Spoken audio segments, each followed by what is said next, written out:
Hello, I'm Richard with EV4U Custom Conversions, and welcome to the fourth and final episode featuring this 1973 Volkswagen Thing. So since our last episode, we finished bottom balancing the cells. We've installed them in the vehicle.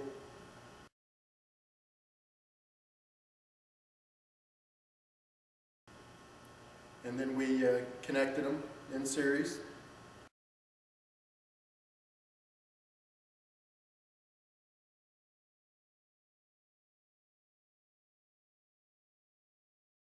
And so now we're ready to test the system and make sure that everything is working as it should. We've already tested the 12-volt system as we installed that. I believe we showed you that in a previous video. We then finished wiring up the high voltage stuff prior to installing the cells. So everything is in place. We double and triple check everything to make sure it's okay. And so what we do next then is we've jacked up the rear of the vehicle. This is rear wheel drive.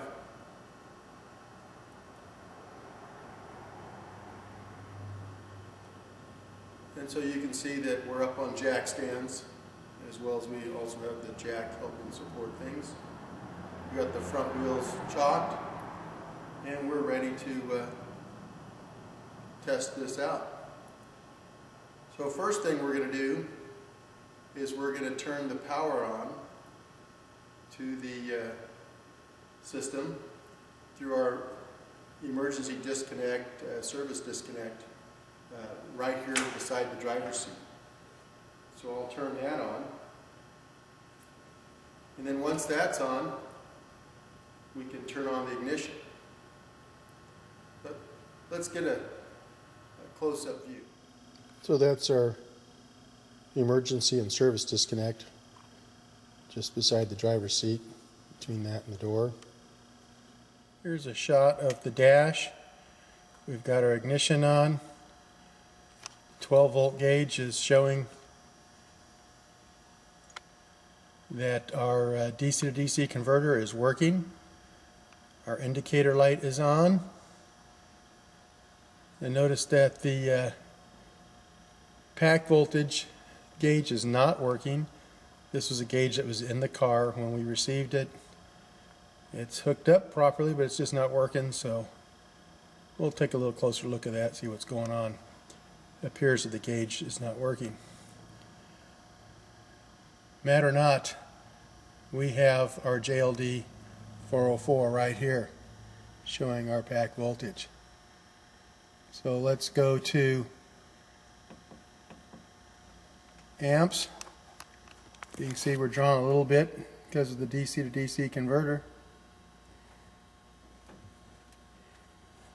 Let's give it a little throttle. Hear my main contactor. Hear that? Next we should hear the Curtis whine, since this is the 1231. They whine at low throttle.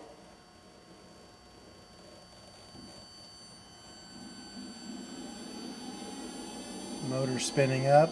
After spinning the motor up in neutral, we'll put it in gear and make sure that everything's turned the correct direction. So take a look at the rear wheels there. Got the brake off. Give it some throttle.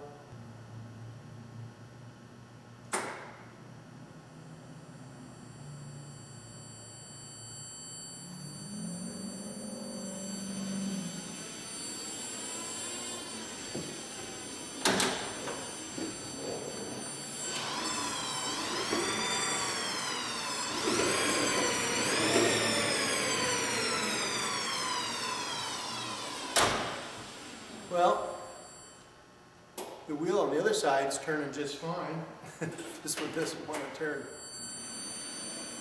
Brake on a little bit.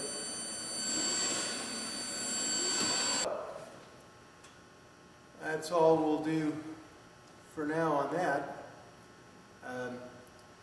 This vehicle has a few things that need attention, so we won't be test driving this one like we normally do. We will drive around in the parking lot, and we'll show you a video of that, but we won't be driving it on the freeway and that type of thing like we've done in the past, just because this one doesn't have seat belts and has some other issues with the vehicle itself that render it not in the condition that we will be taking it on the public streets. So anyway, you've seen that it works, and so what's next is we're going to plug it in and charge up our pack before we take it out in the parking lot, because we've got our cells bottom out, so we don't want to drop them too low. So let's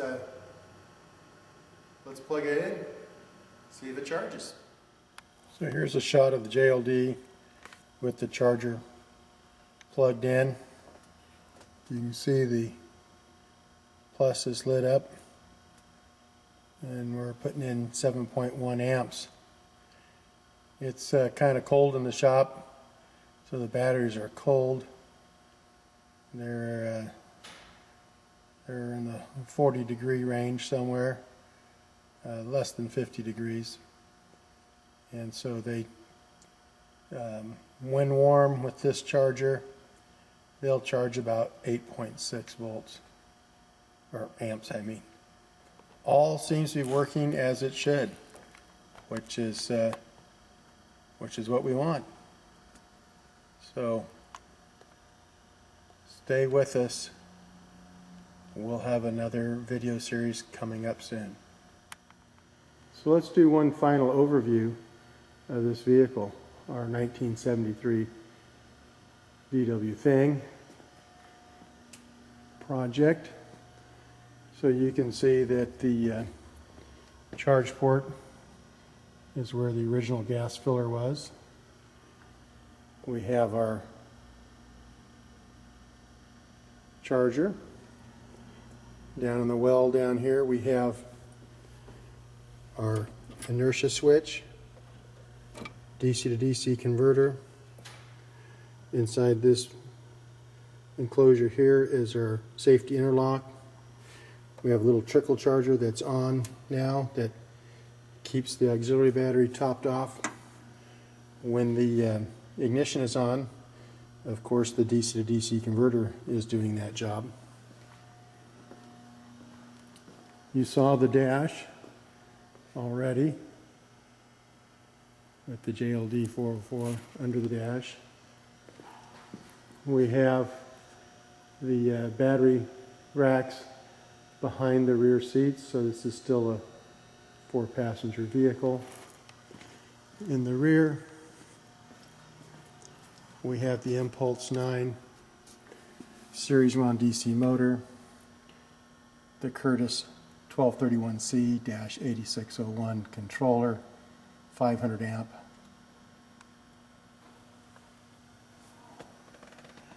We have the pot box, additional return spring, our shunt, our main contactor,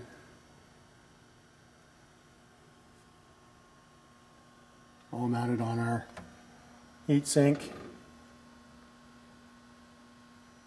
So we have a lot of room in the engine bay that's not used. So it's a nice clean setup.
No gas.